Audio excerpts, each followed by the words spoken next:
Ayan ang bagyo, maulan na. Oh, ayan, baha na oh. Oh, bagyong Inday. Ayan na.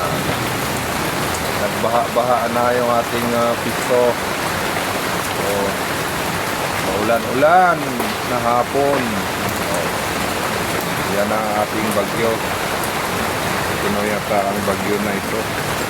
Ayan na po yung ating area oh. So, maulan na hapon. Maulan na hapon sa inyong lahat. Update tayo sa ulan na ito. So, maulan na po ba dyan sa area ninyo sa ngayong mga oras na ito? Oh, ayan, ang dami na. Nagkabaha-baha na yung ating nisilungan. Oh, ayan.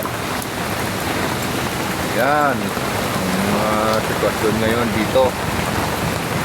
Oh, maulan na hapon sa inyo. Ayan, sana iligtas kayo dyan sama ng direksyon ng bagyo na ito. Sana iligtas po tayo. Daliin natin, Tutunin nyo na ang inyong mga bubong dahil ayan na ang ulan. Kung may bubong pa na sisilungan. Ayan, hindi tayo makapag-runda dahil sa ulan na ito. Ayan pa,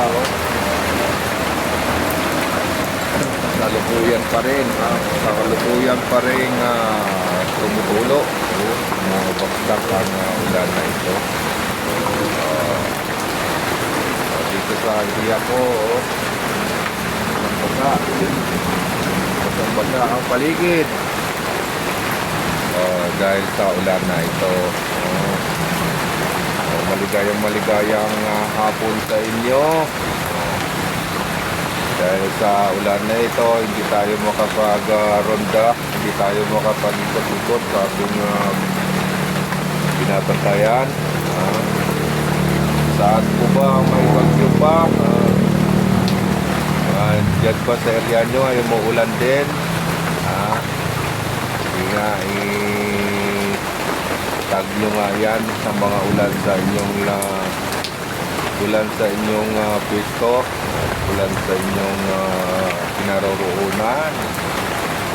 Yan, dahil dito ang malalim na po.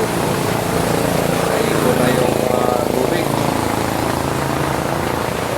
Ayan, mabuhay tayo.